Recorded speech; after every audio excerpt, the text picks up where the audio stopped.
परेश, तुम कहाँ हो? मैं तुम्हारी मदद करने आया हूँ। देखो, डरो नहीं, सामने आओ, मैं तुम्हें उससे बचा लूंगा। कुछ नहीं कर पाएगा वो तुम्हारा। सामने आओ परेश।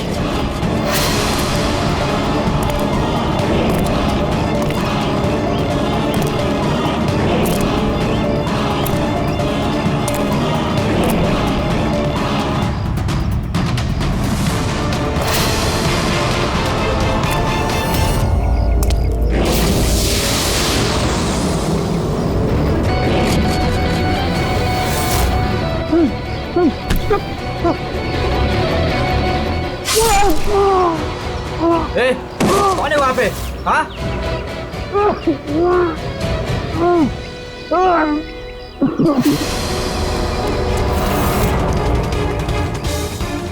अरे क्या हुआ ये सब? अरे किसने किया? बोलो, बताओ। ठीक तो हो तुम? अरे बताओ किसने किया ये सब? सीनियर इंस्पेक्टर दया।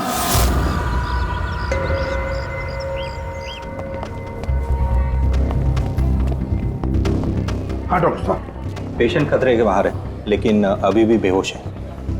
कौन है, कुछ पता चला? हाँ, इसका नाम परेश है, लेकिन अभी तक बेहोश है। होश में आने के बाद आप लोग मिल सकते हैं। ठीक है डॉक्टर साहब, थैंक यू। वैसे आपने हमें क्यों बुलाया? इनके कारण। इनका कहना है कि हमला करने वाला आप ही की टीम का है। What? क्या बकवास कर रहे हैं आप? सीआईडी का काम होता है आम आदमी को मुजरिमों से बचाना, हमला करना नहीं, समझे आप? सब सच बकवास ही लगता है, लेकिन ये बकवास नहीं है। क्योंकि पीड़ित ने खुद मुझसे कहा है। क्या बताया उसने? किसने हमला किया उस पर, बताओ। दया। What? क्या बोल क्या रहे हो? मैंने उसमें हमला किया? हाँ, उसने मुझसे यही कहा है कि आपने ही उस पर हमला किया है और आप उसे जान से मारना चाहते हो। क्या? मैं उसकी जान लेना चाहता हूँ? हाँ सर, मुझे लगता है कि आपको दया को अरेस्ट कर लेना चाहिए। हमें हमारा काम बताने की जरूरत नहीं है, समझे आप? मुझे पता था कि आप अपने कलीग का ही साथ देंगे। देखा, चोर चोर मौसेरे भाई। ज्यादा जज मत बन, समझा? और तुम्हारी सर्टिफिकेट की जरूरत नहीं है हमें। परेश को कैसे जानते हो तुम? मैं उसे नहीं जानता सर।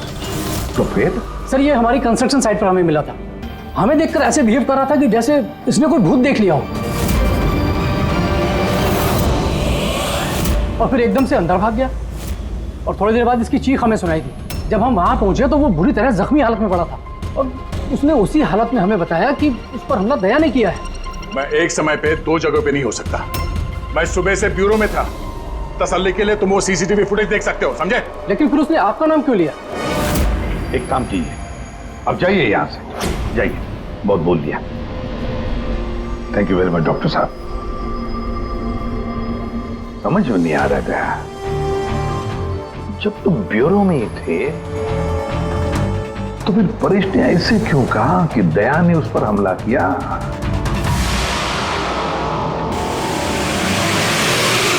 एक बात बताइए, जब आप लोगों ने यहाँ पे परेश को जख्मी हालत में देखा था तो उसके साथ में कोई था या किसी को आते जाते देखा हो? नहीं साहब, वो अकेला ही था। लेकिन सर, उसने इंस्पेक्टर दया का। पता है, उसने दया का नाम बोला। हम यहाँ वो जानने आए जो उसने नहीं बोला, समझे आप? और दया ऐसा नहीं कर सकता। सर, आप इतने यकीन से कैसे कह सकते हैं कि दया सर ऐसा कुछ नहीं कर सकते हैं? जो आदमी अपनी जान दांव पे लगा के दूसरों की जान बचाता हो, वो किसी का खून नहीं कर सकता। खुद से ज्यादा मुझे दया पे भरोसा है, समझे?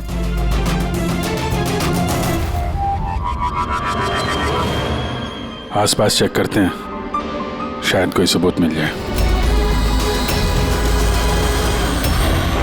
सर, हाँ? सर ये देखिए। ओह नो, है कौन ये? जिंदा है? हेलो, एम्बुलेंस भैया, मालमणी के पास अंडर कंस्ट्रक्शन बिल्डिंग है, वहां पे भेजो जल्दी। तुम लोग जानते हो इसे? ये तो सुबह सर है, ये 2-3 बार पहले फ्लैट देखने आ चुके हैं। लेकिन सर, इसे हुआ क्या है? शायद ऊपर से गिरा है।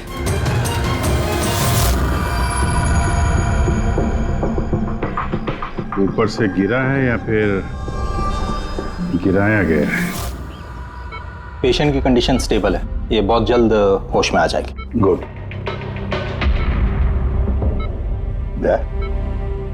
क्या हो गया, इसे तुम ऐसे क्यों देख रहे हो? जानते हो इसे? साहब, अभिजीत तुम यहाँ क्या कर रहे हो?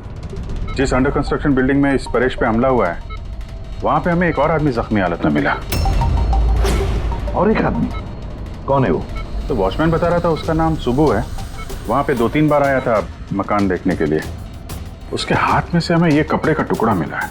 अच्छा, छोड़ दो मुझे मत मारो, छोड़ दो मुझे, मत मारो मुझे, छोड़ दो मुझे।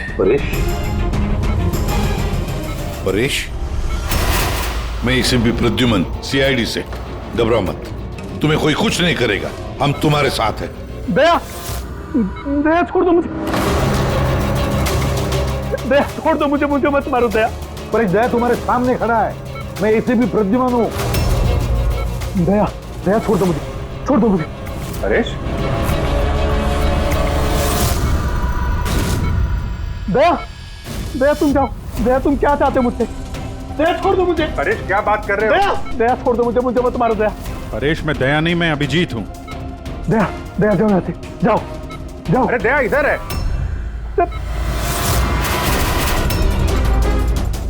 दया छोड़ दो मुझे मत मारो दया। परेश इधर देखो, हम पहले मिल चुके हैं, तुम जानते हो मुझे। दया छोड़ दो मुझे मत मारो। सब दया हो, तुम सब दया हो, मुझे मत मारो। डॉक्टर, दया छोड़ दो मुझे। डॉक्टर, दया छोड़ दो मुझे। डॉक्टर साहब, परेश, देखिए ना क्या हो गया इसको? दया छोड़ दो मुझे। एक मिनट, सब दया कुछ नहीं होगा तुम्हें। एक मिनट, सब दया हो तुम।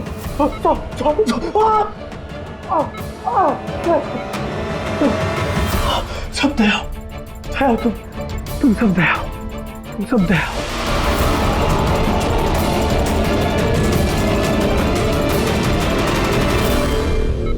ये चक्कर है क्या? और हर किसी के चेहरे में उसे मेरा चेहरा नजर आता है। हाँ वही तो, इसलिए जब उसने उस आर्किटेक्ट को, उसके असिस्टेंट को, उस वॉचमैन को देखा तो ऐसे बर्ताव करने लगा जैसे उसने भूत देखा है। और उसके दिमाग का भूत दया तुम हो। तुम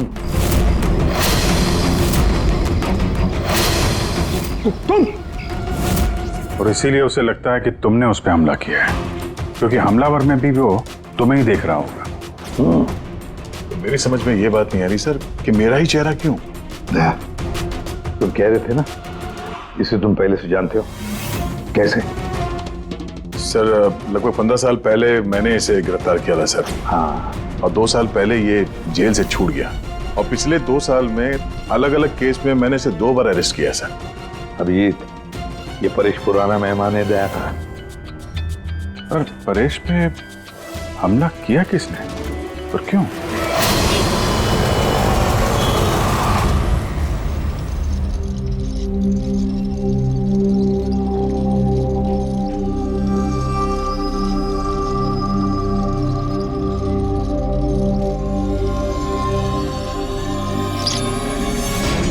अरे मैडम जरा ध्यान से।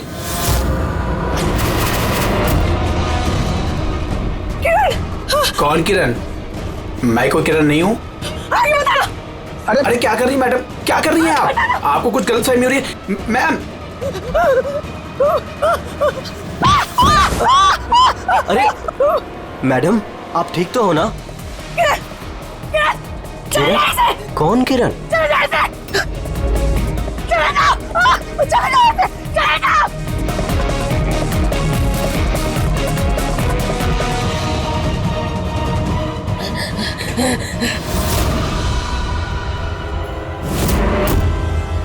क्यों सुबू, कैसी तबीयत है तुम्हारी? सर पैर की हड्डी टूट गई है और बाकी इधर उधर थोड़ी सी चोटें लगी हैं। मुझे एक बात बताओ, क्या हुआ था उस दिन? हाँ? वो आदमी सीढ़ियों से भाग रहा था जब मैं उससे टकराया, और जब मैंने उसके हाथ में चाकू देखा तो मैंने शोर मचाया और उसे पकड़ने की कोशिश की, लेकिन तब उसने मुझे धक्का दे दिया और मैं नीचे गिर गया। उसके बाद सर कुछ याद नहीं। सुबू, तुम्हारे हाथ में से हमें वो जो एक कपड़े का टुकड़ा मिला था लाल कलर के चौकड़ी का, क्या वो उस आदमी की शर्ट का टुकड़ा था? जी सर, शर्ट पहना था उसने वो, और हाथापाई के दौरान शायद वो मेरे हाथ में आ गया था। अच्छा ये बताइए, उस आदमी का चेहरा देखा था? सब कुछ इतनी जल्दी में हुआ कि कुछ याद नहीं। ठीक है, अब तुम जाओ, अगर जरूरत पड़े तो हम तुमसे फिर मिलेंगे, ठीक है? Please, thank you sir. जाओ।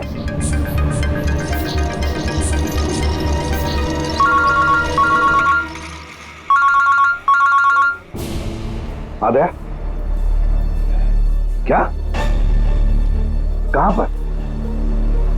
अच्छा ठीक है, मैं अभिजीत और पूरी को भेजता हूं उधर। हाँ हाँ, अभी अभी। यस। क्या हुआ सर? मैं बता रहा था कि किसी सुपरमार्केट में एक औरत आसपास के सभी लोगों पर हमला कर रही थी और हर एक को किरण किरण किरण नाम से पुकार रही थी। देखिए मैडम, हम लोग सीआईडी से हैं, आपकी मदद करने के लिए आए हैं, ठीक है? ये चाकू हमें दीजिए। तुम्हें किरण हो? देखिए मैडम, मैं किरण नहीं हूँ, मैं इंस्पेक्टर अभिजीत हूँ। मैं तुम्हें भी जान से मार दूंगी। मैं नहीं छोड़ूंगी। आप प्लीज नहीं छोड़ूंगी। चाकू रखिए। तुम भी किरण हो, मैं बोल। क्या हुआ? सॉरी। Oh no. अरे क्या हो गया? ये औरत गिर कैसे गई? क्या हुआ? हटिए, आजा। एक्सक्यूज मी, हटिए, पीछे हटिए। एक मिनट पीछे आइए।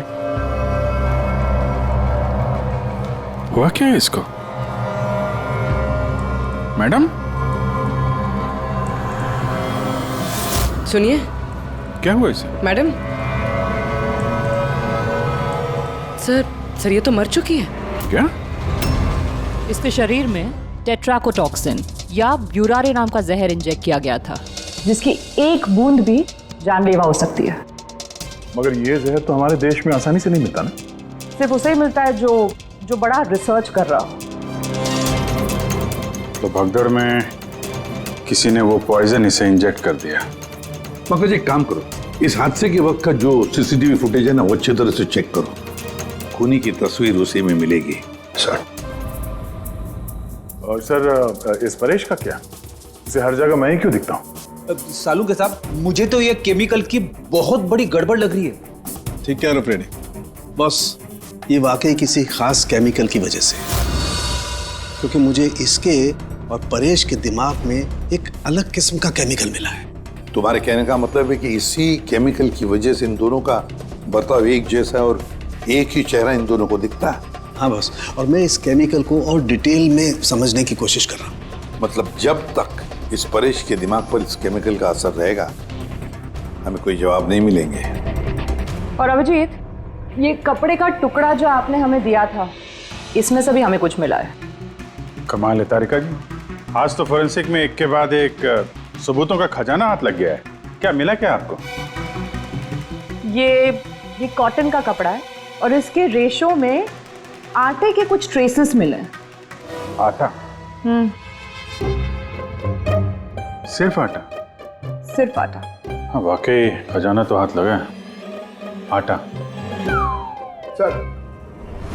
सर ये फोटोग्राफ है सर। ये जितने भी लोग हैं, इनमें से किसी ने उन्हें पॉइजन का इंजेक्शन दिया सर। अब और एक काम करो, ये जितने सारे लोग हैं ना, इन सब की मूवमेंट ट्रैक करो। शॉपिंग मॉल में खून होने से पहले ये लोग कहाँ थे, कहाँ से आए, क्या क्या कर रहे थे, और खून होने के बाद में देखो ये लोग कहाँ कहाँ गए। ओके?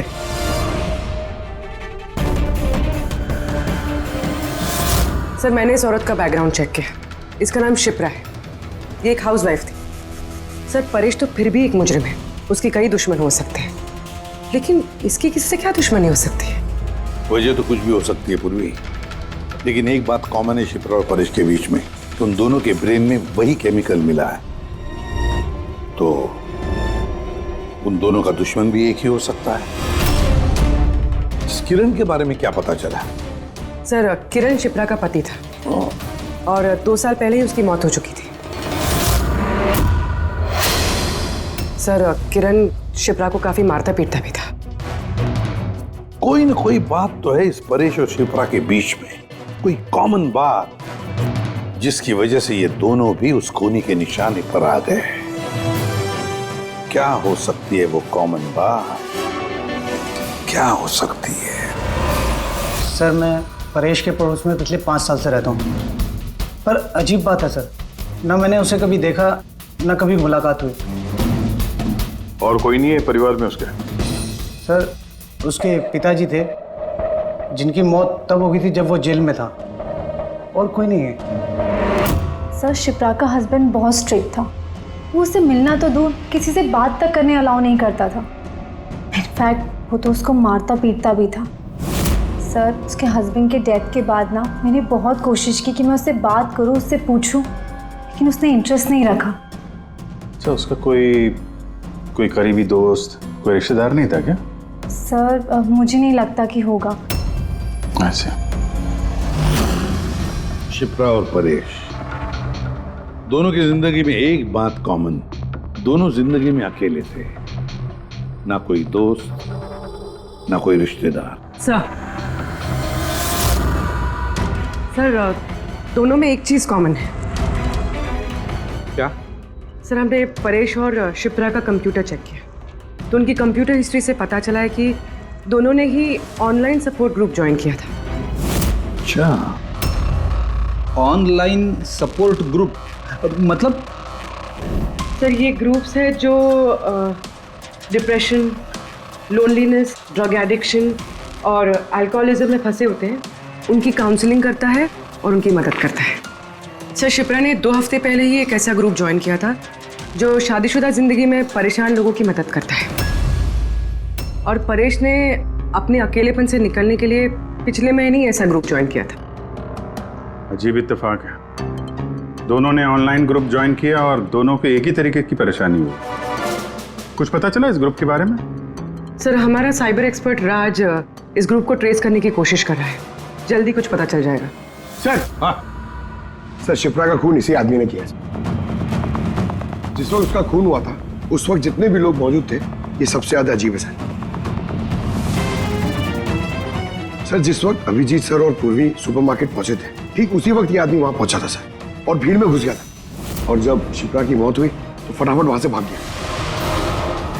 फ्रेडी, काम करो, हमारा डेटाबेस चेक करो, शायद इसके बारे में कुछ पता चले, कोई लीड मिल जाए। इसका मतलब है सर ये खूनी सुपरमार्केट में कुछ खरीदने नहीं बल्कि शिप्रा को मारने के लिए आया था।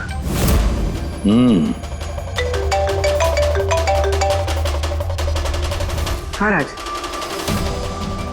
ओके ठीक है, तो तुम मुझे एड्रेस एसएमएस कर दो।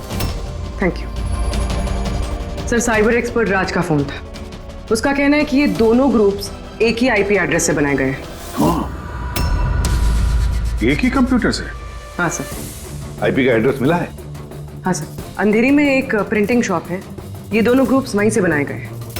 बस, तो फिर अभिजीत तुम और पूर्वी जाओ वहां पर और देखो कौन है इस सबके पीछे और उसका क्या कनेक्शन है। सर क्या सोच रहे होते? सर नहीं, पंकज ने भी बताया कि वो खूनी शिप्रा को मारने के इरादे से ही आया था। तो फिर सर उसे पता कैसे चला कि शिप्रा वहाँ सुपरमार्केट में है और वो लोगों पे हमला कर रही है? वो शिप्रा को फॉलो कर रहा होगा सर। अगर फॉलो कर रहा था तो अभिजीत और पूर्वी के वहाँ सुपरमार्केट में पहुंचने से पहले वो मार के निकल जाता, बाद में नहीं मारता उसे।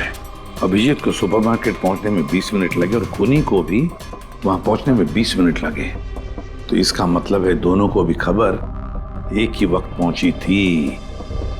सर कहीं ऐसा तो नहीं कि इंफॉर्मेशन खूनी को हमसे ही गई हो? हमारे यहां से इंफॉर्मेशन? हाँ हो सकता है।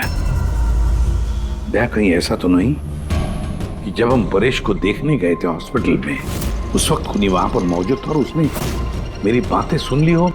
खूनी हॉस्पिटल में कर क्या रहा था? क्या परेश खूनी के हाथों पहले तो बच गया था, हो सकता है खूनी अपना अधूरा काम पूरा करने हॉस्पिटल आया था, परेश को खत्म करना चाहता था वो, इसलिए।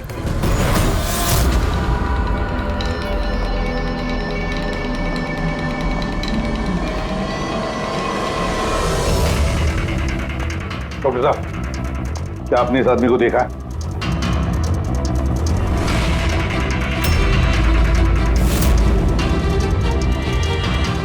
भाई साहब, ये आदमी को देखिए जरा, इस हॉस्पिटल में इसको देखा है कहीं? हाँ हाँ, इसको तो मैंने देखा है। कहाँ देखा है? वहाँ वेटिंग रूम में।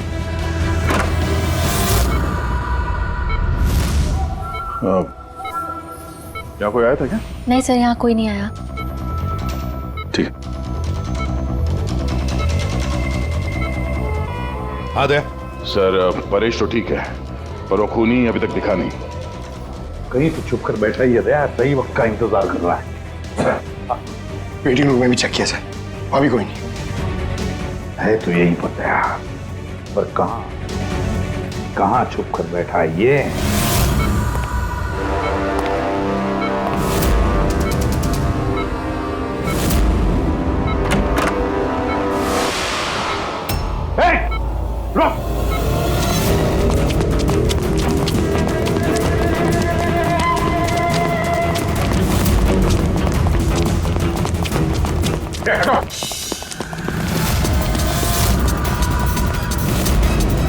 कहाँ भागोगे?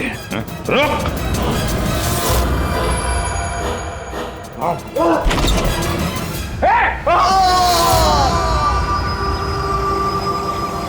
My God! हाँ भाई, क्या मिला? सर ये दोनों साइड डिलीट किए जा चुके हैं, अब वो ऑपरेशनल नहीं है। मतलब अपराधी ने सबूत मिटा दिया? जी सर, पर सर कुछ इंटरेस्टिंग चीजें मेरे हाथ लगी है। क्या? ये देखिए सर, इसी आईपी एड्रेस से, इसी कंप्यूटर से उस तरीके के 6 और ऑनलाइन सपोर्ट ग्रुप बनाए गए हैं। तो लोगों को फंसाने के लिए ऐसे कई ग्रुप बनाए गए हैं? बिल्कुल सर। सर बाकी ग्रुप डिटेल में चेक कर लेता हूँ। मतलब सर, परेश और शिप्रा के अलावा और भी कई लोग हैं जिन्हें इन लोगों ने फंसाया है। मगर सर, मकसद क्या हो सकता है इस तरह से साइट बना के लोगों को टारगेट करने का? वही केमिकल से रिलेटेड कुछ होगा। ये कुछ मिला रजिस्टर में? हाँ सर। सर पिछले 3 महीनों में 85 लोगों ने कंप्यूटर यूज किया है। सबकी डिटेल्स चेक करनी पड़ेगी। ठीक है सर, ये देखिए 6 में से 5 ग्रुप डिलीट किए जा चुके हैं, लेकिन अभी भी एक सपोर्ट ग्रुप एक्टिव है और अभी भी उसे कोई ऑपरेट कर रहा है। Enhancing the life of lonely people, मतलब साफ है, ग्रुप बनाया जाता है, तना लोगों को फंसाया जाता है और बाद में ग्रुप डिलीट। तो अब उन्हें एक और शिकार की जरूरत है। एक आइडिया है पूरी। कुछ पता चला इस आदमी के बारे में? फिलहाल तो कुछ नहीं। वॉलेट के अलावा इसके पास कुछ भी नहीं मिला है, मोबाइल फोन तक नहीं। तो हमारे पास कोई सुराग नहीं है। दया, ये केस दिखता उतना सिंपल नहीं है, बहुत बड़ा षड्यंत्र है ही है। कई सारे लोग इसमें इन्वॉल्व हैं। ये तो इस खेल का मोहरा लग रहा है सर, वो भी भाड़े का। और इस केस का मास्टरमाइंड अभी भी आजाद घूम रहा है, अपने नए शिकार की तलाश में होगा। जल्द से जल्द ढूंढना होगा सर इसे। हाँ पंकज, आराम से। बस खड़े। ये क्या ही था उनके? सर आप ये क्या खेल खेल रहे हैं पंकज के साथ? नहीं नहीं, ये कोई खेल नहीं है। बस मैंने बताया था ना, ये केस बहुत ही पेचीदा है, बड़ा कॉम्प्लेक्स है। याद है ना, मैंने बताया था उस परेश के और उस शिप्रा के दिमाग में मुझे एक अलग तरीके का केमिकल मिला था। हाँ, मैंने उस केमिकल को रिप्लिकेट किया और इस पंकज के शरीर में इंजेक्ट कर दिया। What? तू पागल हो गया थारुख है? अगर इसे कुछ हो गया तो? अरे कुछ नहीं होगा यार, बिलीव मी, मैं पागल हूं क्या?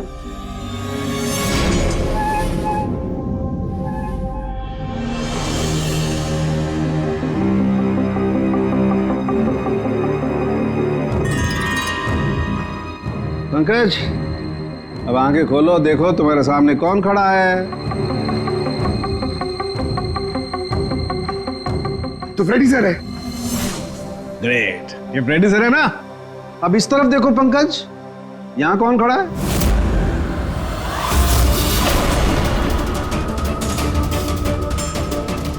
ये कैसे हो सकता है? ये इधर फ्रेडी सर, यहां फ्रेडी सर। मतलब सारुखे, ये परेश और शिप्रा के साथ यही हो रहा? बंद कर। बस बस, पट्टी लगा लो, पट्टी लगा लो बस। ये देखा बस, इसे फ्रेगोली सिंड्रोम कहते हैं। इस सिंड्रोम में इंसान को एक ही चेहरा हर चेहरे में दिखाई देता है। उस इंसान का चेहरा जिसे या तो वो सबसे ज्यादा नफरत करता है या जिससे सबसे ज्यादा डरता है। पंकज, मुझसे इतनी नफरत करता है तू? अरे सर, आपसे नफरत थोड़ी करता हूँ सर, आपसे तो मैं डरता हूँ। पंकज को मैंने इस केमिकल का बहुत थोड़ा सा डोज दिया, इसीलिए इस पर वैसा असर नहीं हुआ जैसा शिप्रा पर और परेश पर हुआ था। परेश और शिप्रा को तो इतना हेवी डोज दिया गया था कि उनके दिमाग पर गहरा असर हुआ और साइकोसिस लेवल पर पहुंच गए। इसलिए दोनों ऐसा रिएक्ट कर रहे थे जैसे सामने भूत दिख गया हो। तो इसका मतलब जैसे जैसे परेश के दिमाग से ये केमिकल का असर कम होगा, नॉर्मल हो जाएगा और हमें अपराधी तक पहुंचने का जरिया मिल जाएगा। हो सकता है, लेकिन दावा नहीं कर सकते। और हाँ, हम ये भी नहीं कह सकते कि इस केमिकल का असर कितने दिनों में खत्म होगा।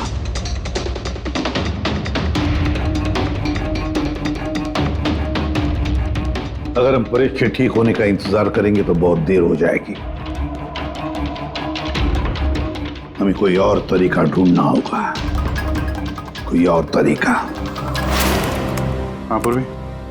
सर, मैंने वो ऑनलाइन ग्रुप पे रजिस्टर कर लिया और डिटेल्स भी एकदम परेश और शिप्रा की तरह थी। नो फ्रेंड्स, नो फैमिली, एकदम अकेले। उन लोगों को ऐसे लोगों की तलाश है। ये तुम्हारा ट्रैकर, इससे पता चलता रहेगा तुम्हारे मूवमेंट के बारे में। और ये तुम्हारा कैमरा। हमारे पास सिर्फ ये वॉलेट है सर, उस आदमी की पहचान और असलियत जानने के लिए, और ये कुछ चीजें मिली है साथ में। पेट्रोल पंप का बिल, ये होटल का मैच बॉक्स, खरीदा हुआ मैच बॉक्स, तो ये नंबर किसका? ये सेल फोन लगता है किसी? सर, हम इस पेट्रोल पंप पे गए थे, वहां से पता चला सर ये आदमी महीने में 2-3 बार वहां पे आता है। और सीसीटीवी फुटेज में हमने देखा कि वो अपने बाइक पे हर बार अलग अलग नंबर प्लेट लगा के आता है। हाँ, और पेमेंट कैश में करता है। और सर, ये मैच बॉक्स जिस होटल का है वहाँ पे भी हमने पूछताछ की। वो आदमी महीने में 5-6 दफा खाना खाने आता है और पेमेंट भी कैश से करता है। सर, ये नंबर के बारे में आप पूछ रहे थे सर, ये बार में एक लड़की है जो काम करती है, उसका है। वो कह रही थी कि उस आदमी का नाम अशोक है और 1-2 बार उनसे बात हुई है, फिर वो गायब हो गया सर। मतलब हमारे पास इस अशोक के बारे में सिर्फ इतनी इंफॉर्मेशन है। एक काम करते हैं, ये सारी जो लोकेशंस है ना, पेट्रोल पंप, बार और ये होटल, देखते हैं कहाँ पर है। जरा मैप दिखाओ।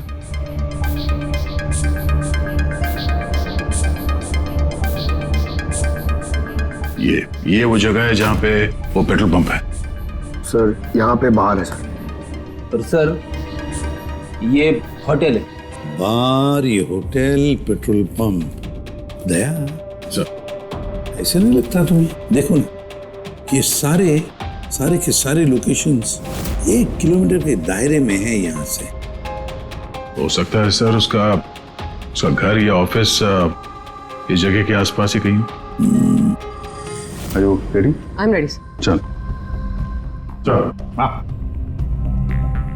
सर, मैं रेडी। अरे वाह, बहुत अच्छा गेटअप है। इसके घर का क्या किया?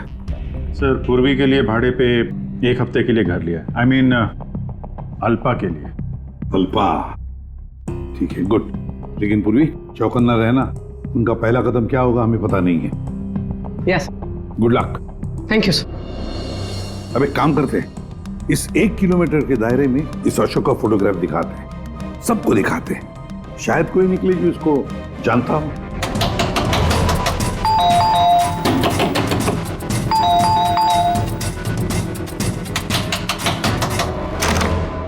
जी कहिए। वो मेरे पीछे ना कुछ गुंडे पड़े, मैं अंदर आ सकती हूँ प्लीज? 1 मिनट। हाँ,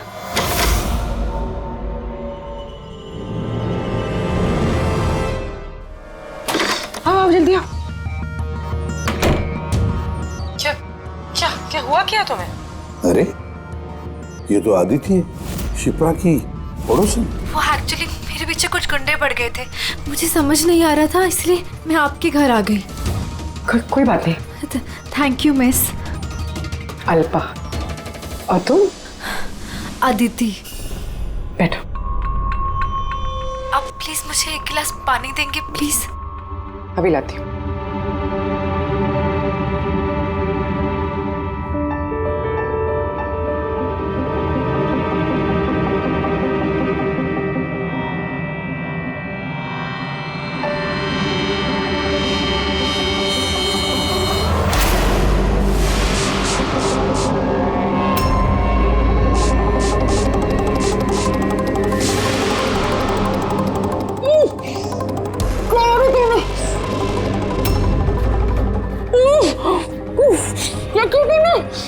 मत कर, कुछ ऐसा नहीं किया। ज्यादा दर्द नहीं दूंगी तुझे मैं। पूर्वी,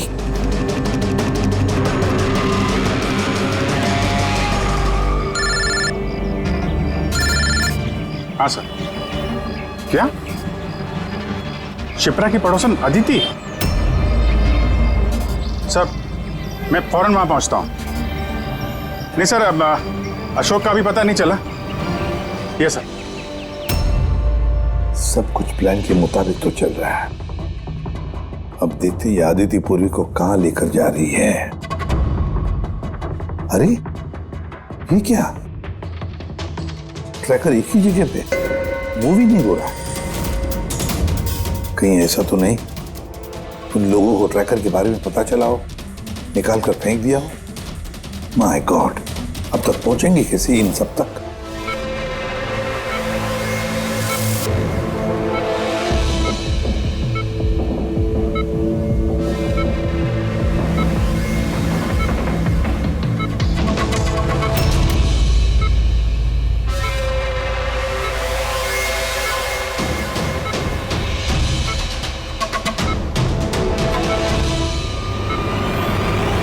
चलो, तुम्हारी दवा का वक्त हो गया है। अब अच्छे बच्चे की तरह दवा लो और तुम बिल्कुल भी टेंशन मत लेना। तुम्हें ज्यादा दर्द नहीं दूंगी। कौन है तुम? छोड़ो मुझे, छोड़ो मुझे। चिंता मत करो, मैं तुम्हें दर्द नहीं दूंगी। छोड़ो मुझे।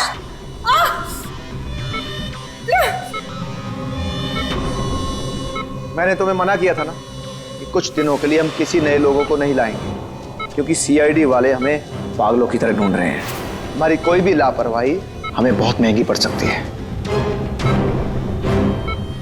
सर अदिति का घर बंद था, दरवाजा तोड़ के हम लोग अंदर भी घुसे पर कुछ हाथ नहीं लगा सर। इस अशोक का भी कुछ पता नहीं चल रहा है। सर ऐसा लग रहा है हमारे लिए सारे रास्ते बंद हो गए। नहीं फ्रेडी, हमारे लिए कोई रास्ता बंद नहीं होता, हम सीआईडी वाले रास्ता बनाते हैं। सर वो लोग कहीं पूर्वी को केमिकल इंजेक्शन ना दे दे। नहीं, कुछ नहीं करेंगे वो लोग, पूरी को कुछ नहीं होगा। कोई तो बात हम मिस कर रहे हैं, कोई तो बात है जो हमसे छूट रही है, पर क्या क्या हो सकती है वो बात? सर वो कपड़े का टुकड़ा जो हमें सुबह के हाथ में मिला था, उसके रेशे में आटा मिला था हमें। हाँ सर, आटा। जब मैं अशोक के बारे में रोड पे लोगों से पूछ रहा था, हाँ, तो वहां पे मैंने एक आटा की चक्की देखी थी और उसके पीछे एक पुरानी बिल्डिंग भी है। तो फिर जरूर वो आदमी जिसने परेश पर हमला किया उस आटे की चक्की के आसपास ही रहता होगा, इसीलिए तो उसकी शर्ट पर आटा आ गया। तो ये भी तो हो सकता है कि परेश पे हमला करने वाला अशोक ही हो। सर वो कपड़े का टुकड़ा भी अशोक का ही हो सकता है। ये भी हो सकता है कि परेश पे हमला करने वाला और ये अशोक दोनों एक गैंग के लिए काम करते हो और वो गैंग आटे के चक्की के आसपास होगा। सबके सब आटे के चक्की के आसपास ही हो गया अभिजीत, और पूर्वी को भी उस चक्की के आसपास ही रखा होगा। कोई अपने जगह से नहीं लेगा, कोई भी नहीं। पूर्वी कहाँ है? अदिति, पूर्वी कहाँ है?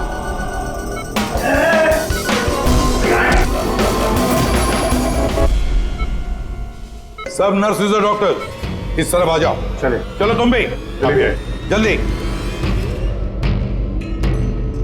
डॉक्टर अदिति, पूर्वी कहाँ है? पूर्वी कहाँ है?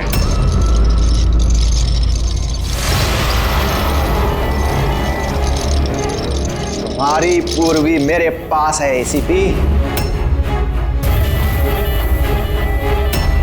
सुब्बू तुम?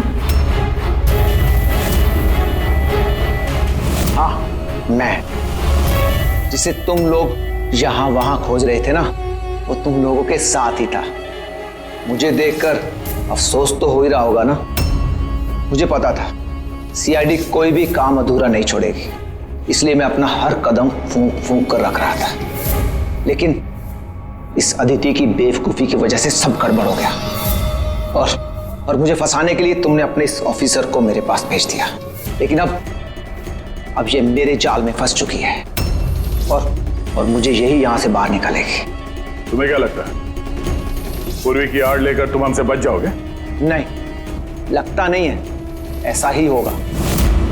अगर तुम अपने इस बहादुर ऑफिसर को जिंदा देखना चाहते हो तो मुझे यहां से जाने दो, नहीं तो मैं ये केमिकल इसके अंदर इंजेक्ट कर दूंगा और उसके बाद क्या होगा तुम लोग सब जानते हो। पर ये सब तुम क्यों कर रहे हो? हाँ? अपने बेटे रवि के लिए। अपने बेटे के लिए? हाँ, मेरे बेटे को पार्किंसन नाम की बीमारी है। मैं अपने केमिकल से उस बीमारी का इलाज ढूंढ रहा हूं और मैं जिस फार्मा में काम करता हूं वो मुझे इंसानों पर उसे ट्राई करने नहीं देती। इसीलिए तुमने अपने तरीके से लोगों को फंसा के उन पे ये एक्सपेरिमेंट करना शुरू कर दिया। अगर मैं ऐसे नहीं करूंगा तो मैं सही इलाज तक नहीं पहुंच पाऊंगा। कैसे पता चलेगा मुझे कि इन केमिकल्स का इंसानों पर रिएक्शन क्या होता है? और इसीलिए तुम सपोर्ट ग्रुप में ऐसे लोगों को टारगेट करते थे जो अकेले रहते थे, ताकि अगर वो गायब भी हो जाए तो किसी को भनक ना लगे और तुम उन पर अपने एक्सपेरिमेंट्स आराम से करते रहो। हाँ? अकेलेपन से जूझ रहे परेश को मैंने अपने सपोर्ट ग्रुप के जरिए फंसाया और उस पर एक्सपेरिमेंट शुरू किया। लेकिन इन सबकी गलती की वजह से वो यहां से भाग निकला और तुम लोगों के हाथ लग गया। नहीं तो मेरा प्लान कभी फेल नहीं होता। तभी तुम उसकी जान के पीछे पड़े हुए थे।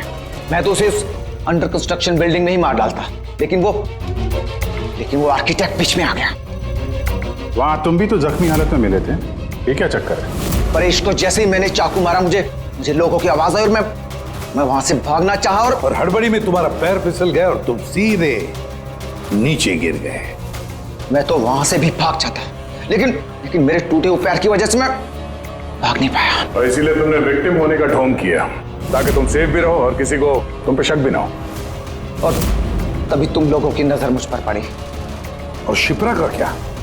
उसे तो तुमने किडनैप नहीं किया था, वो तो सुपरमार्केट में घूम रही थी। सपोर्ट ग्रुप में से अदिति ने शिप्रा को चुना और हमने डिसाइड किया कि हम उसे किडनैप नहीं करेंगे और चुपचाप ये ड्रग देते रहेंगे। खिलाड़ी तो तुम शातिर हो और थोड़े कच्चे हो, नहीं तो हमारे लिए सबूत नहीं छोड़ते तुम। याद है ना तुम्हारा वो शर्ट, उसका एक टुकड़ा, कपड़े का टुकड़ा, उस पर जो आटा लगा था ना, बस उसी के जरिए हम तुम तक पहुंच गए।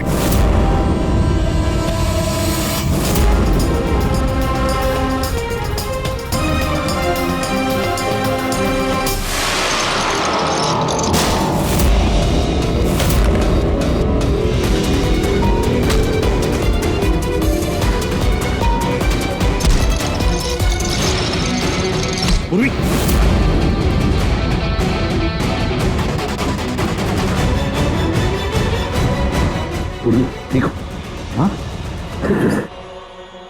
क्या किया तुमने सुब्बू? कभी सोचा है? हाँ? अपने बेटे को बचाने के लिए तुमने न जाने कितने लोगों की जान दांव पर लगा दी, पर यह नहीं सोचा ना कि सही क्या है गलत क्या है। तुम्हारे बेटे को तो हम अच्छी से अच्छी ट्रीटमेंट दिलवाएंगे, मगर तुम्हें जेल की सलाखों के पीछे बिठा देंगे। शायद फांसी का ऑर्डर भी आ जाएगा तब तक।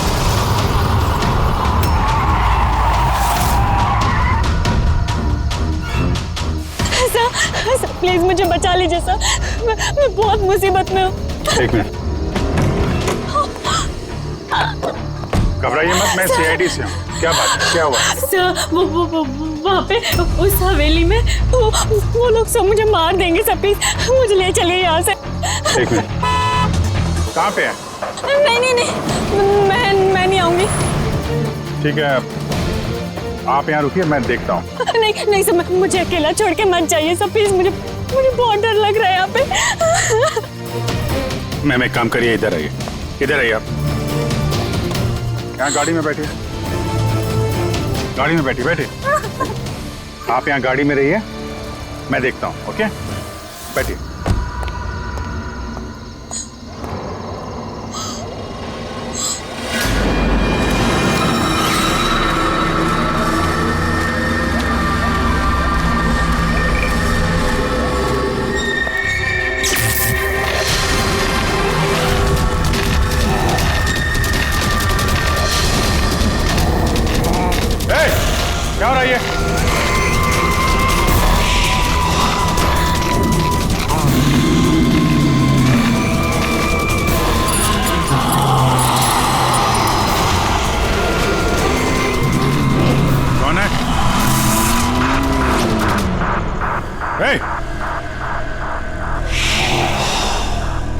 कौन है वहां?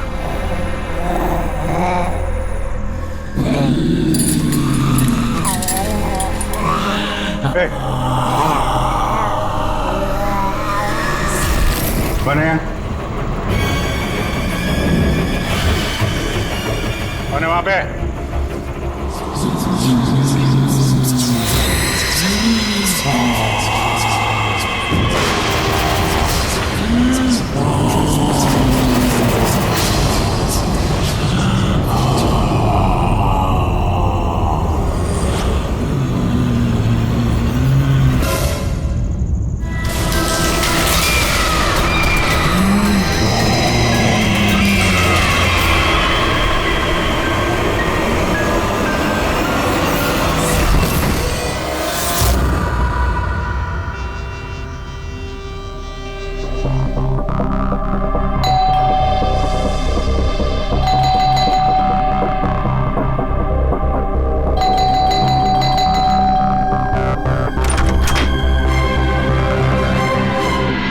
क्या बात है अभिजीत? कब से फोन लगा रहा हूं, तुम्हारा फोन बंद क्यों आ रहा है? फोन? हाँ?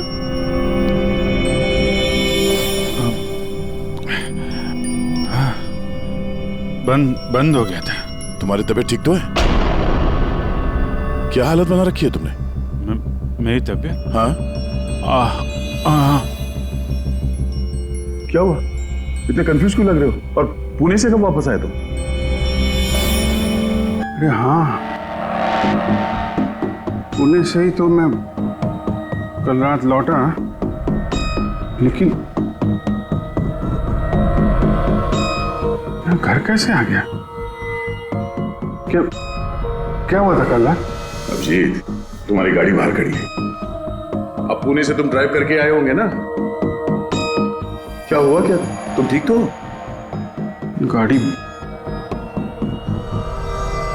गाड़ी बाहर है तो मैं यहाँ पे कल रात की कोई भी चीज मुझे याद क्यों नहीं आ रही? बस खाली सर पकड़ा हुआ है। कोई नहीं, रिलैक्स, फिक्र मत करो। ये बताओ कि कल रात की आखिरी बात, आखिरी चीज कुछ याद है? कुछ भी?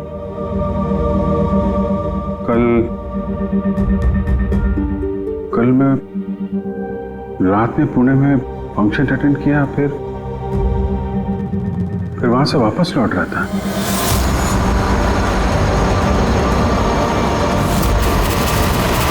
उसके बाद मैं घर कैसे पहुंचा, कब सोया, कुछ याद नहीं। फिर तुमने डोरबेल बजाई, तब नींद खुली मेरी। मैं यहाँ सोफे में सोया हुआ था, कपड़े भी वही हैं।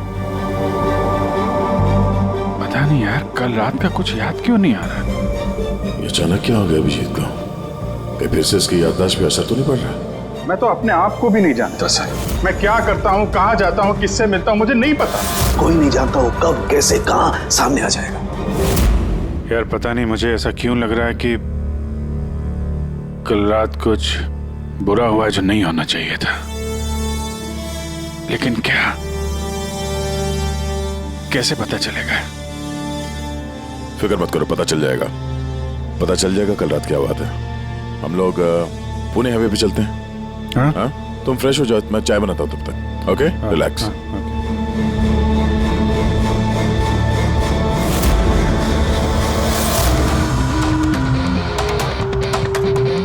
सारे दोस्त भी यही कह रहे हैं। कल रात में बिल्कुल ठीक ठाक था जब मैं पुणे से निकला। पता नहीं रास्ते में क्या हुआ कि याददाश्त चली ही गई।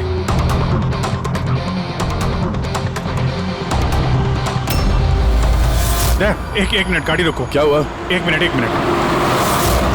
बस। एक मिनट। मुंबई 70 किलोमीटर, ये मुझे अच्छे से याद है। मैंने कल रात यहां देखा था, मुंबई 70 किलोमीटर। उसके बाद आगे कुछ हुआ था। गुड, इसका मतलब है जो कुछ भी हुआ इसके बाद हुआ। हाँ? गाड़ी घुमाओ। चलो।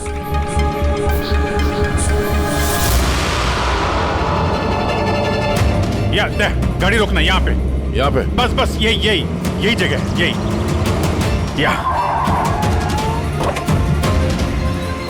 यही जगह है।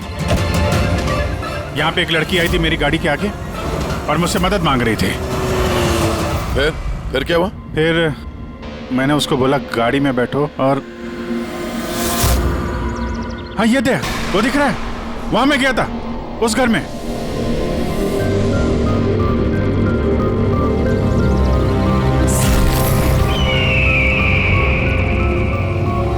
यही है वो हवेली जहां मैं कल रात को आया था।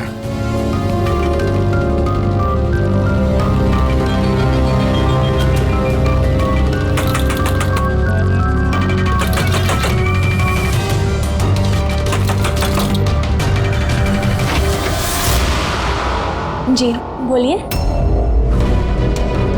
तुम? वो लोग सब मुझे मार देंगे सर, प्लीज मुझे ले चलिए यहाँ से। हाँ यही कल रात मदद मांगने आई थी ना, अब ठीक हो तुम? क्या मैं मदद मांगने आई थी? मैं तो आपको जानती भी नहीं हूँ। वैसे आप हैं कौन? तुम मुझे नहीं जानते? कल रात जब कार से मैं जा रहा था तो हाईवे पे आई थी ना तुम मेरे सामने मदद मांगने के लिए। ये क्या मजाक कर रहे हैं आप? देखिए आप यहाँ से चले जाइए वरना मैं पुलिस को फोन करूंगी। तुम क्या पुलिस को फोन करोगे? मैं खुद सीआईडी से हूँ, सब याद आ गया मुझे, समझी तुम वहां कार में बैठी थी, मैंने तुमसे बोला था कार में बैठो, मैं यहाँ आया था इस घर में और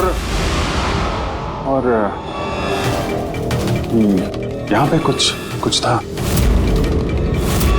ये कैसी बहकी बहकी बातें कर रहे हैं आप लोग? देखिए आज से पहले मैंने इन्हें यहाँ कभी नहीं देखा, ठीक है? इसलिए आप लोग चले जाइए। एक मिनट मैम, एक अभी पता चल जाएगा कि ये कल रात आपसे मिले थे या नहीं। अब ये घर अंदर से देखो, यही घर है क्या? अरे प्लीज मेरी बात तो सुनिए आप लोग।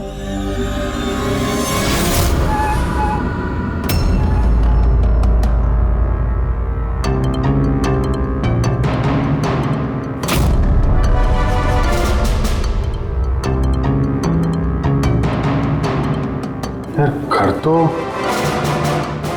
तो वही है, लेकिन कल ऐसा नहीं था, सब कुछ बदला बदला सा लग रहा है।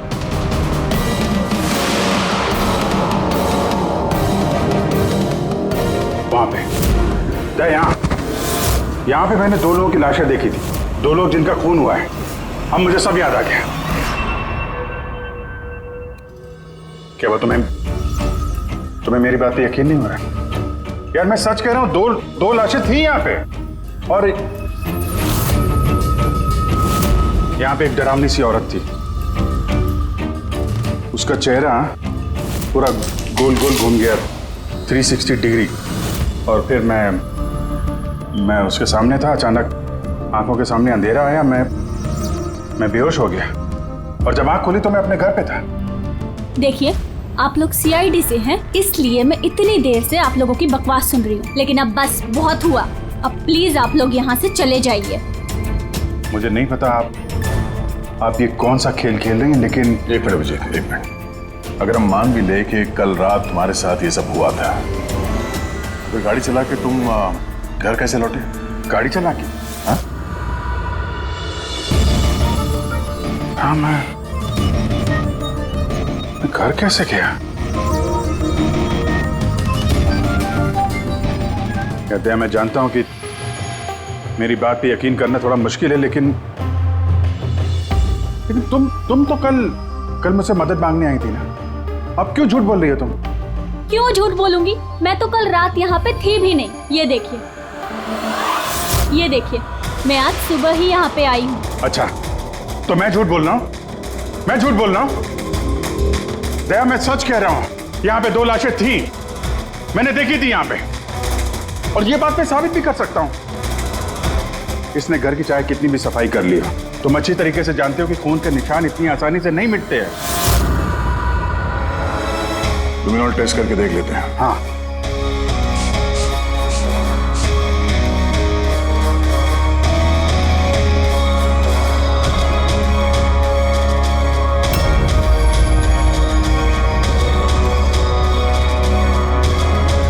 अभिजीत, यहाँ खून तो क्या, खून के छींटे तक नहीं है। ऐसा कैसे हो सकता है यार? ये नामुमकिन है। वो 2 लाशें थी यहाँ पे यार, और वो लड़की भी यही थी जिसको देख के मैं बेहोश हुआ था। यार एक बार फिर से देख लो, शायद निशान मिल जाएंगे। देखिए, आप लोगों को जो चेक करना था आप लोग कर चुके हैं। आप लोग सीआईडी से हो या फिर कहीं से भी, मुझे कोई फर्क नहीं पड़ता। अब आप लोग यहाँ से जाएंगे या फिर मैं अपने लॉयर को कॉल करूँ? उसकी जरूरत नहीं पड़ेगी, हम लोग जा रहे हैं। अरे लेकिन ऐसे कैसे यार, उन दोनों की खूनी को ढूंढना है। चलते हैं। चल अभिजीत, चलो आ जाओ। Thank you.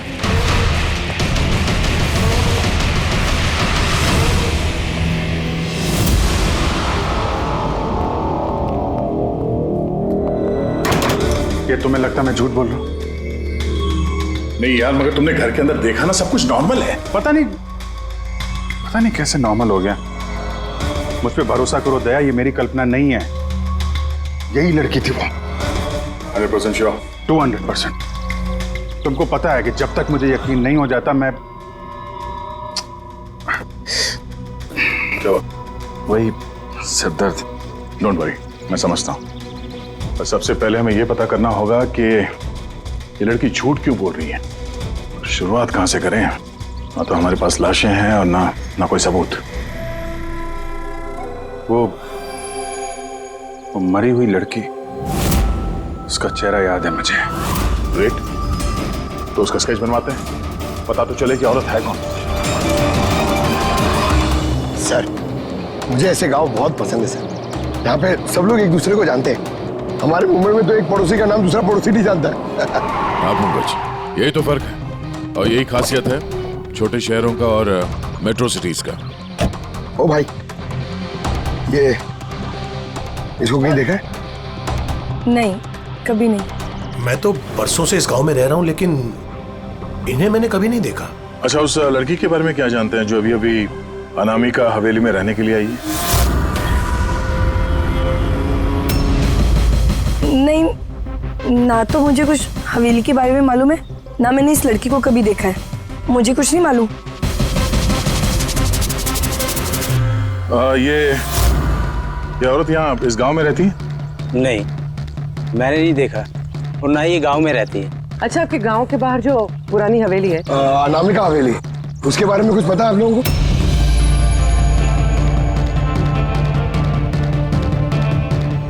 नहीं, हम नहीं जानते। मुझे उसके बारे में कुछ नहीं पता है।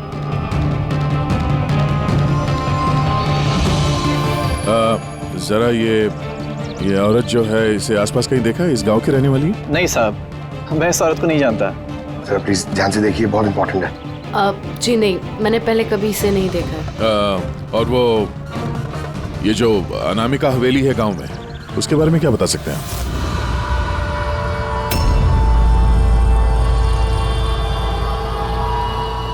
हवेली? नहीं, मैं उसके बारे में कुछ नहीं जानती। नहीं साहब, मैं कुछ नहीं बता सकता।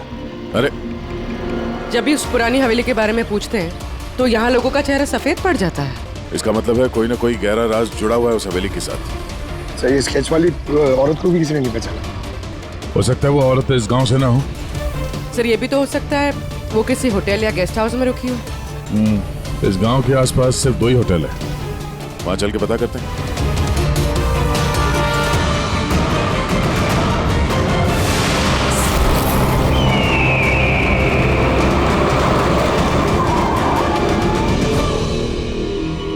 हाँ सर, ये नेहा जी हैं। ये 2 दिन तक हमारे ही होटल में रुकी थी, अपने हस्बैंड यश के साथ। अच्छा, चेकआउट कब किया था इन दोनों ने? कल शाम को सर। कल शाम को? ये दोनों आए कहाँ से थे? सर, ये दोनों पुणे से आए थे। पुणे से? सर, परसों उन्होंने एक कैब बुक करी थी यहाँ पास वाले शहर के लिए। टैक्सी? कहाँ जाने के लिए? जिंदूगढ़, यहाँ से 1 घंटा दूरी पर है। जिंदूगढ़? जिंदूगढ़ क्यों? पता नहीं सर। और ये कैब सर्विस कौन सी है जो आपने उनके लिए बुक कराई थी? सर, हमारे यहाँ पर एक ही कैब सर्विस है। ये रहा उसका कार्ड। कैब सर्विस से उस जगह का पता चल गया है जहाँ पे ये दोनों गए थे? हाँ सर, ये नेहा है। ये अपने पति यश के साथ आई थी परसों शाम। किस लिए आए थे लोग? सर, ये लोग पैरानॉर्मल इन्वेस्टिगेटर्स हैं। मतलब भूत प्रेत और आत्माओं पे जांच करने वाले। और आपसे क्या जानना चाहते थे ये लोग? सर ये एक वीडियो फुटेज देखने आए थे। कैसा वीडियो? सर 1 साल पहले मैं और मेरे दोस्त सोशल मीडिया पे एक वीडियो चैनल चला रहे थे जहां हम लोगों को भूत प्रेत के वीडियोस दिखाते थे। एक दिन हमसे गलती हो गई जो हमने उस अनामिका हवेली में शूटिंग करने की सोची। दोस्तों अब हम उस भूतिया घर में घुस आए हैं जहां पिछले करीब 100 साल से भयानक आत्माएं रह रही हैं।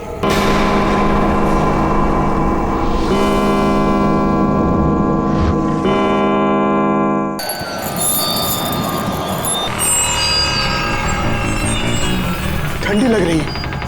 अचानक रूम का टेम्परेचर गिर रहा है। अजीब बात है। चलो शालू ऊपर।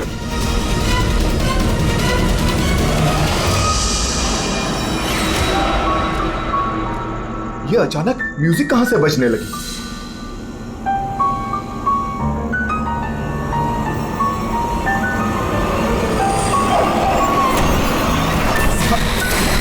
ये क्या? कौन है? ये हो क्या रहा है रोनी? अरे ये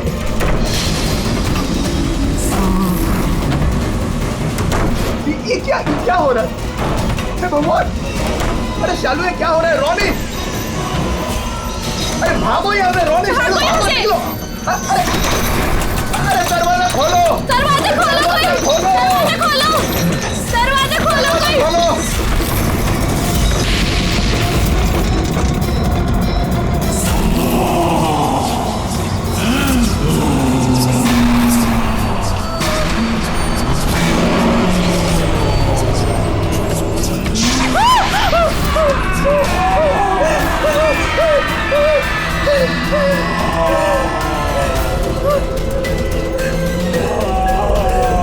हमें माफ कर दो, हमें माफ कर दो। हम यहाँ से जा रहे हैं, हम यहाँ दोबारा नहीं आएंगे।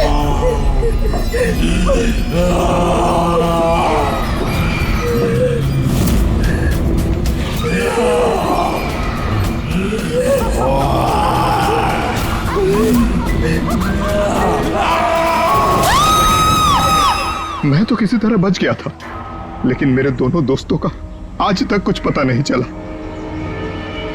ऐसी आवाजें, यही चेहरा, यही तो मैंने भी हवेली में देखा था। दया, तुमने यश और नेहा से पूछा ना कि इतने सालों बाद इस हवेली में इतने दिलचस्पी क्यों नहीं? सर क्योंकि नेहा और यश के साथ एक लड़की और आई थी, सोनल। कह रही थी कि ये हवेली उसके परिवार वालों की है और उसे उन आत्माओं को वहां से भगाना है। सोनल? ये सोनल दिखने में कैसी थी, कुछ बता सकते हैं? सर हाइट उसकी तकरीबन 5 फीट 4 इंच, बहुत दुबली पतली, बहुत गोरी, भूरी आंखें और लेफ्ट होंठ के ऊपर एक तिल था।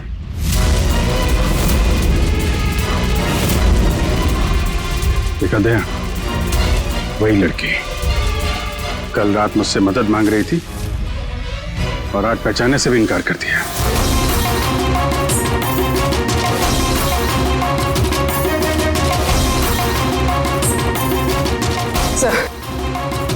सर सारा घर छान लिया, कोई नहीं। ये सोनल अपनी मर्जी से यहाँ घर छोड़ के गई है या फिर कहीं उसकी जान भी खत्म तो नहीं?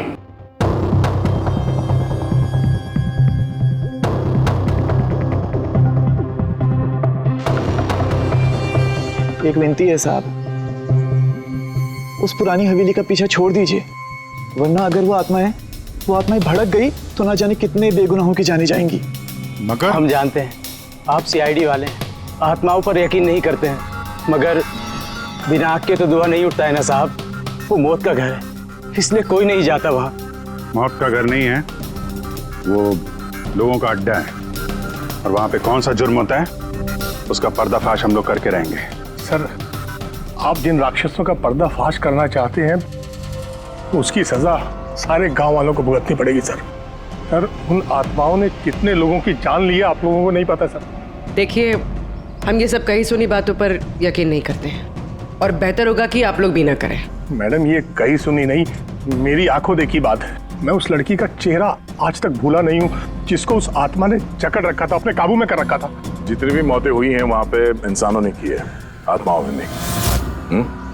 और अब उन खूनियों को पकड़ने का वक्त आ गया है। नहीं पकड़ पाएंगे आप, क्योंकि आज तक जो भी वहां पे गया है कभी जिंदा वापस नहीं आया है।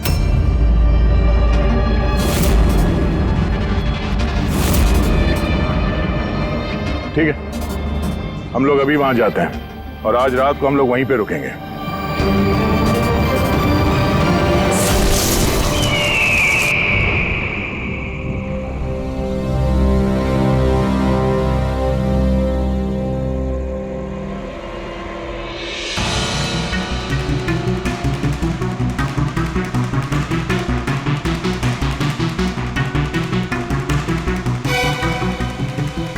सर, मैं क्या कह रहा था कि यहाँ पे तो इतना टाइम लोग रुक गए हैं सर, कुछ हुआ ही नहीं है, तो फिर हम लोग घर ही चलते हैं। हाँ सर, चलते हैं, पर सुबह चलते हैं, है ना? एक काम करो, जरा चक्कर मार के ना हवेली का। अकेले सर? हाँ अकेले, चलो निकलो।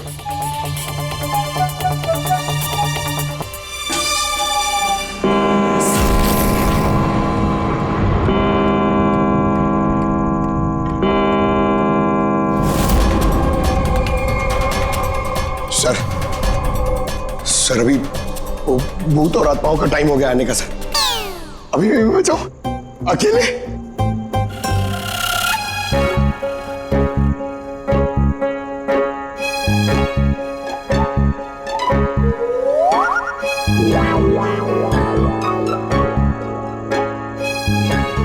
ठीक है, कुर्बानी तो जूनियर कॉपी देगा ना, एडिटर भी नहीं।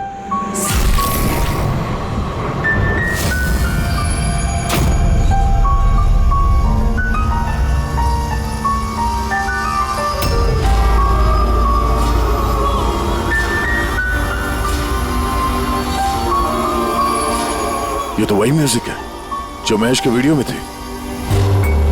ये बजा कौन रहा है?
ये सब क्या हो रहा है सर? सर चलिए यहाँ से सर, क्या हो रहा है?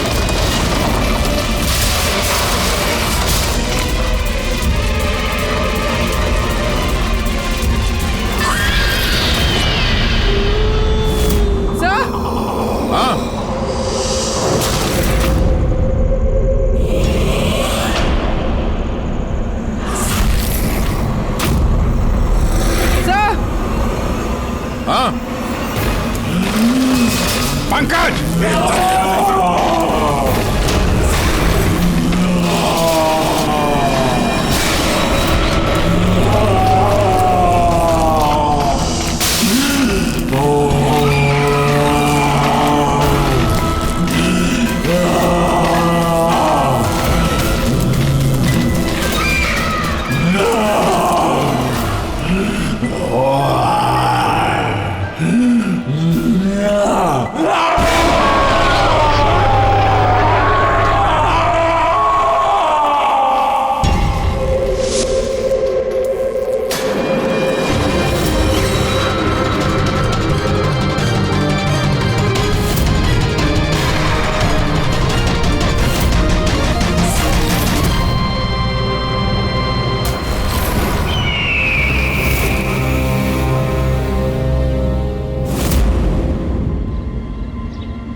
Abhijit sir,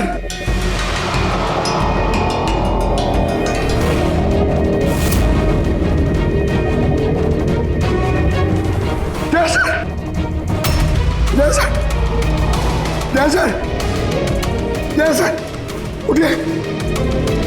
sir sir Abhijit पूर्वी नहीं मिले सर। सर ढूंढो पूर्वी, अभिजीत को ढूंढो। अभिजीत पूर्वी,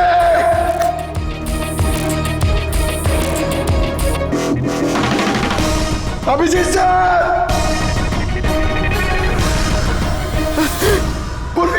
पंकज, कैसे हो पंकज? मैं ठीक हूँ। Abhijeet sir, Abhijeet sir, Daya sir, Abhijeet sir, Abhijeet sir, Daya sir, ऊपर है। अभिजीत सर नहीं मिल रहे। अभिजीत सर, अभिजीत सर कहाँ पर है? अभिजीत सर, अभिजीत सर, पंकज, मैं यहाँ देखती हूँ। हाँ अभिजीत, क्या हुआ? हाँ सर कोई नहीं है सर। सर कल रात तक वो मेरे साथ थे सर, फिर ये आत्माओं का तमाशा शुरू हो गया, तब से वो गायब है सर। गायब है? सर हाँ, हमें यहाँ नहीं आना चाहिए था सर, वो लोग सही कह रहे थे सर। अगर अभिजीत से को कुछ हो गया तो? नहीं पंकज, ये सब बेकार की बात है। ये कोई बहुत बड़ी साजिश है, बड़ी साजिश। कोई बड़ी प्लानिंग के साथ ही सब कुछ कर रहा है। मगर सर आपको याद है ना, कल रात हम सब डर गए थे।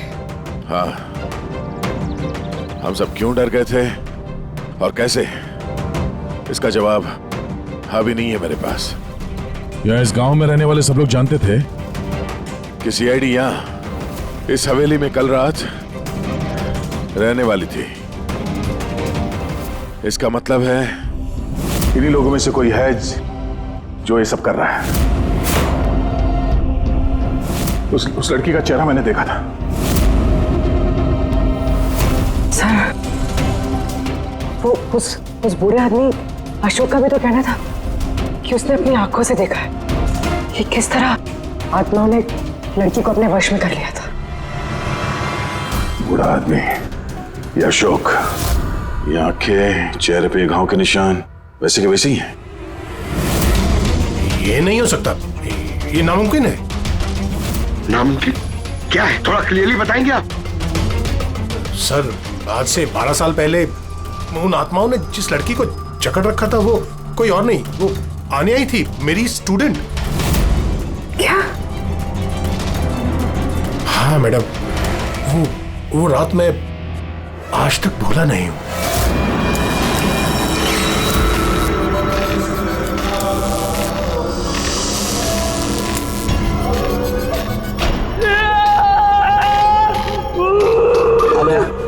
अनया, मैं डॉक्टर सुशील हूँ, तो फिक्र मत करो, सब ठीक हो जाएगा। डॉक्टर, इसका इलाज तू तो क्या भगवान भी नहीं कर सकता। अन्या हमारी है, अन्या के साथ और तू भी मरेगा।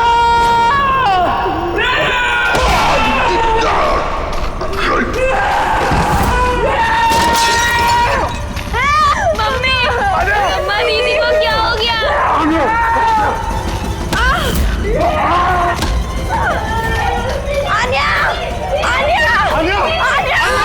सब आनिया वापस आ गई है, आत्मा बनकर। मरे हुए लोग वापस नहीं आते पंकज।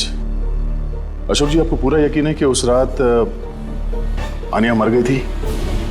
सर मैं खुद उसके क्रियाक्रम में गया था, मैंने अपनी आंखों से उसकी चिता को जलते हुए देखा सर। और उसके बाद से ये हवेली खाली पड़ी है। 12 साल पहले ही वो लोग गांव छोड़कर चले गए थे। मतलब तब से यह हवेली खाली है, कोई रहता नहीं है यहाँ पे? हैं सर ऐसी जगह पर कौन रहेगा जहां मौत का साया हो?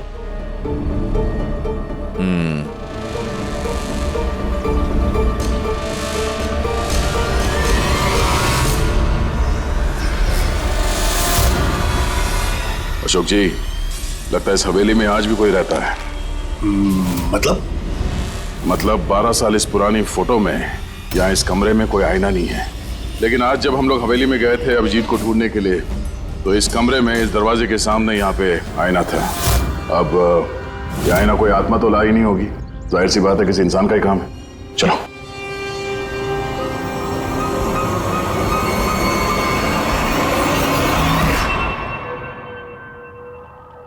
ये आईना कुछ ठीक नहीं है, गड़बड़ है।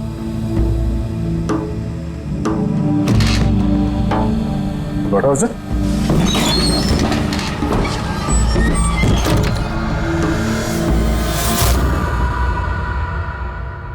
Oh.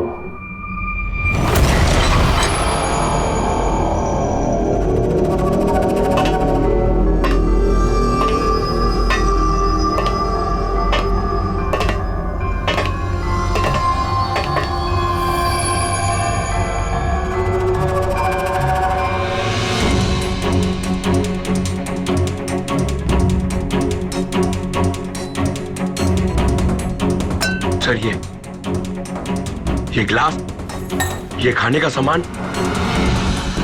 और ये जंजीरें सर, लगता है यहाँ पे किसी को बांध के रखा था। सर कहीं अभिजीत सर को तो नहीं?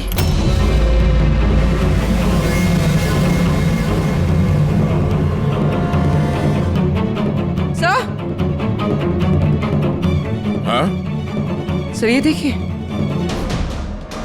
Oh no. नेहा, यश, और ये औरत कौन है? Oh no. सोनल। सर, हाँ? अभिजीत सर कहाँ है? अभिजीत।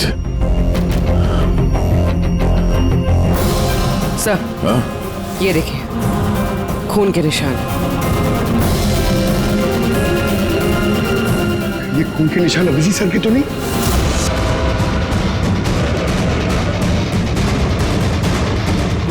ये दरवाजा?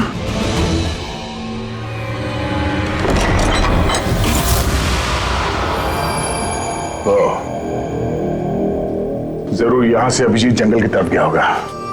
इससे पहले कि मुजरिम अभिजीत तक पहुंचे, हमें उसे ढूंढना होगा।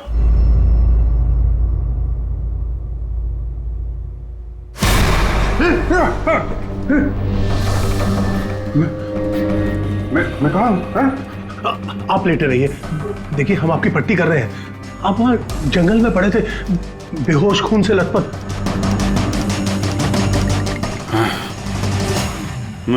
मुझे दया से बात करनी है, उसको कुछ बहुत जरूरी बताना है मुझे। देखिए हम आपके साथियों का नंबर ट्राई कर रहे हैं, लेकिन उनका फोन लग नहीं रहा है। हैं? मैं देखता हूं। फोन नहीं लग रहा?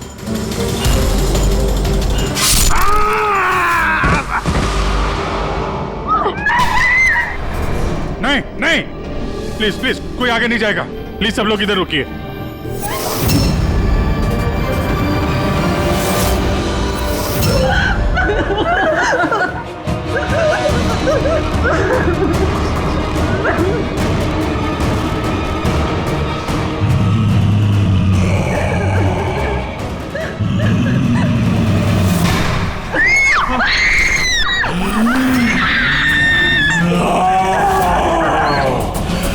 खबरदार अगर किसी को नुकसान पहुंचाने की कोशिश की, वहीं रुक जा, आगे मत आना।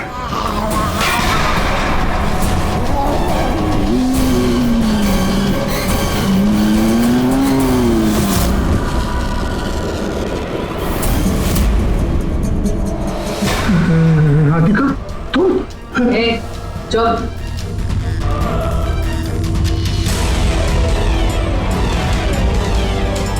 आन्या, मार दे इसे भी। अब तो सबको मारना ही पड़ेगा।